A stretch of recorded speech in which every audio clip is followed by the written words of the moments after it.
my street came out to bid me au revoir.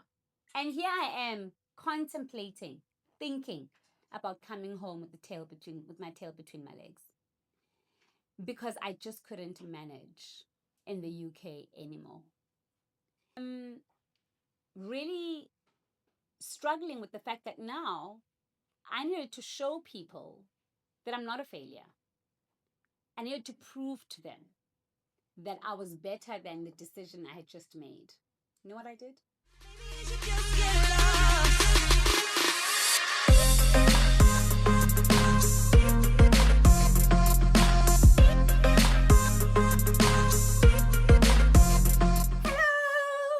And welcome to episode 3 of me sharing with you where it all started. I know some of you think it was just and we got here, but no, that's not how it happened. And so the first 2 episodes, if you haven't watched those, be sure to, because it's a chronological order thing. You'll get it when you just go to the first episode and the second one, okay, and do the right thing. But today I want to talk about experiencing my very first big failure. And to date, I still think that that's one of the things that I learned very early on about the dangers of people pleasing, showing up for others at my expense. And that lesson then also helped me shift my focus, shape my focus, and be very aligned with the vision and the purpose of the organization that at the time I was really starting to build. Um, Now, I want you to remember at this time, I was living the dream of any early 20s young woman, no degree, just matric. And I've been traveling the world. At this point, I was traveling the world with David Harrison, who is and was the CEO of Love Life at the time. Love you, David. Um, and I had just been headhunted by Sir Richard Branson to work for Virgin Unite, which is the CSI arm of the Virgin Group. Young, audacious, little naive, but like completely living my life. It was absolutely incredible. I remember having various conversations with David Harrison at the time around, do I feel that this is a good time to really focus on the work I was doing at Virgin, and really start thinking about how else can I grow this brand? How else can I look at the possibilities of scaling, the vision that I have for my own organization one day? And I remember having a conversation with Richard as well and saying, I think it's time for me to take up the opportunity to go be stationed in London. The idea of going to live overseas uh, was an idea that a girl from the township who'd lost her parents to AIDS could never have dreamt of. And this was a seed that Richard had planted in my head a couple of months earlier, but hadn't quite landed with me.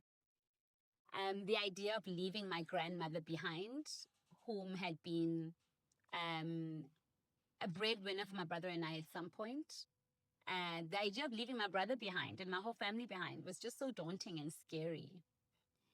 Um, but like I said, I was audacious, and there was just a thing that I was just, this is the life I was meant to look.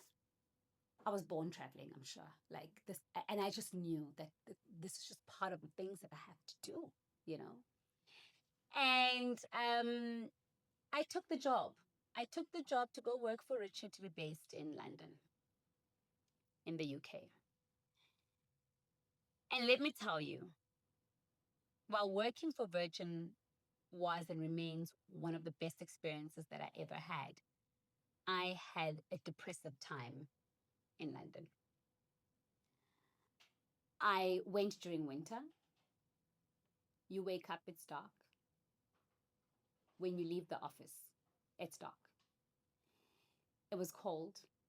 and then it was rainy.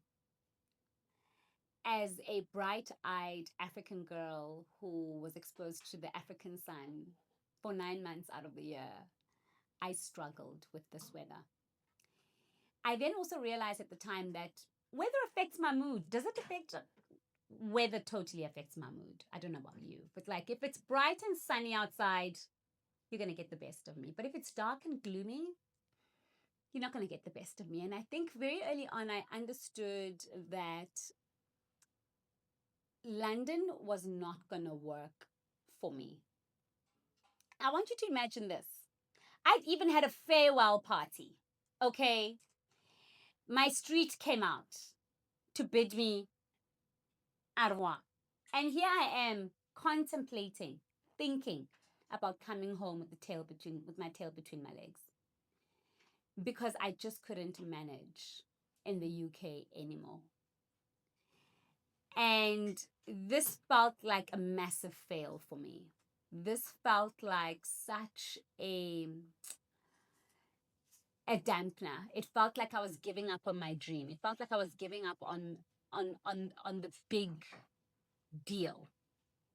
And I struggled with the idea of saying to people, I'm coming home. And even though Richard was really gracious about it, and he was like, yeah, Sibu, don't stress, don't worry about it. These things happen. Guys, when I was in a depressive state, back then we didn't really understand the depth of mental health. But I was there. I was right there. I woke up crying. I went to bed crying. I hated being there. I hated my job. I hated the people I worked with. I wanted to leave. I wanted to go. I didn't want to be there anymore. I mean, this is a dream for many young people. And here I was, hating every minute of that experience. I felt like I was not only letting myself down, but it felt like I was letting a whole generation down. I felt like I was letting my family, my clan, my tribe down. Siwo, you just need to survive this. But I think it was my first moment of deciding I don't have to survive this. I don't have to feel like I have to survive this. There are things that were thrown at me in my life that were not my choice that they'd come to me or that I'd experienced them. But how I respond was my choice. But in this moment, I felt like this is completely all my decision. And I made the very tough decision to go home. Now, that in the moment felt like my first fail. And I still record it as my first fail because I feel like I should have made it work. I might have gotten used to it. I don't know what trajectory my life would have gone on had I just hung in there. But I didn't. But the bigger fail for me was what I did when I came back. How I behaved, how I wanted people to see me by shielding the first failure of coming back. And that is when I got into financial problems. I remember coming back and wanting to disguise the fact that I'd come back because I'd quit a job. Who quits a job that you were given by Sir Richard Branson? Like, who does that? I do. Only because I just felt I wasn't strong enough to live through the weather, you know? But here I was, really struggling with the fact that now I needed to show people that I'm not a failure. I needed to prove to them that I was better than the decision I had just made. You know what I did? I opened up several bank accounts, credit cards, credit, just so that I could prove to people that I still got it, that it was still me, that I was still managing things, that I was still on top of my life, and that this was just a small bump in the road. And I got myself into so much debt trying to keep up with the Joneses. So, yeah, so finding myself in this debt. When I'm in debt, I'm talking, this was probably around 2005, 2006. I was legit looking at close to R500,000 worth of debt. And I now had to, well, first of all, I didn't think there was a problem initially. I was still in my early 20s. I didn't think this was a problem. I could manage and service this debt until I could not.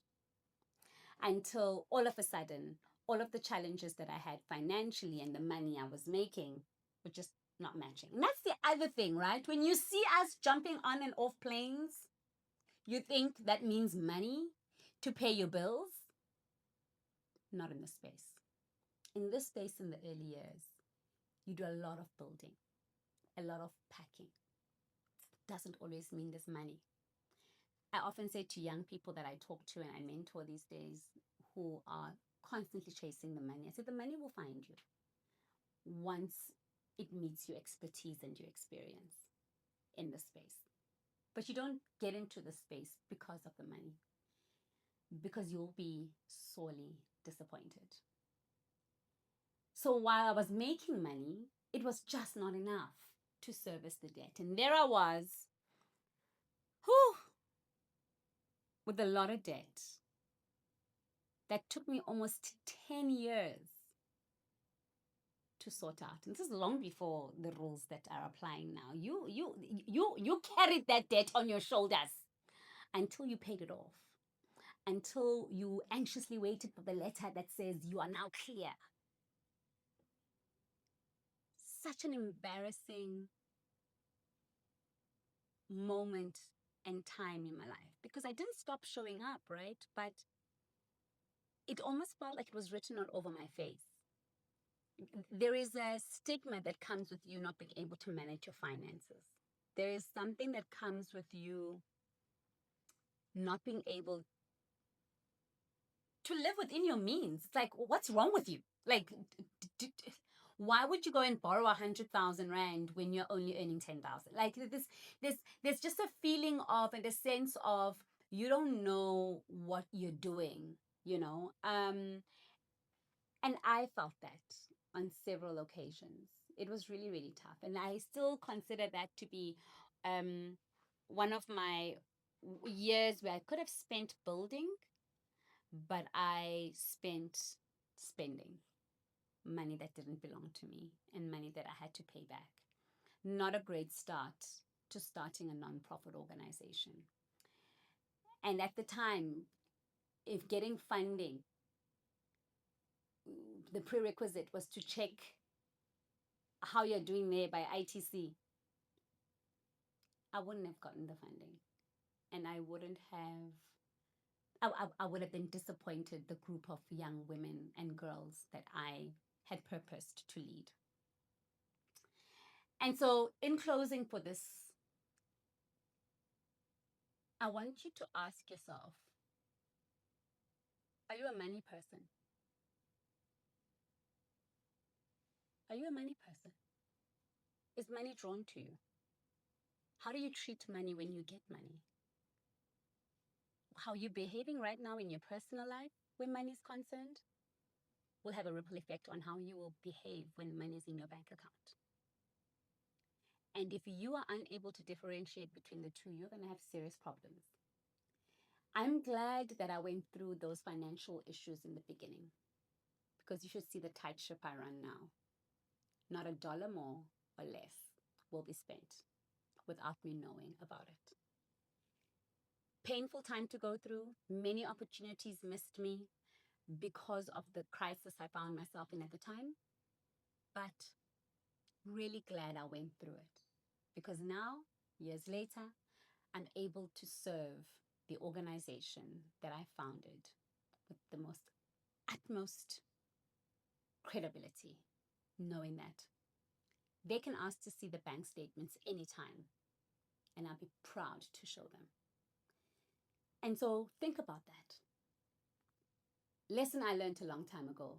You don't have to go through it. But I'm hoping that if you are finding yourself in a situation where financially you feel like you're a little bit of a mess, clean it up, because it's going to affect the way that you run your organization financially. So that's it from me, Sibu, the NGO Queen and Expert. Cheers.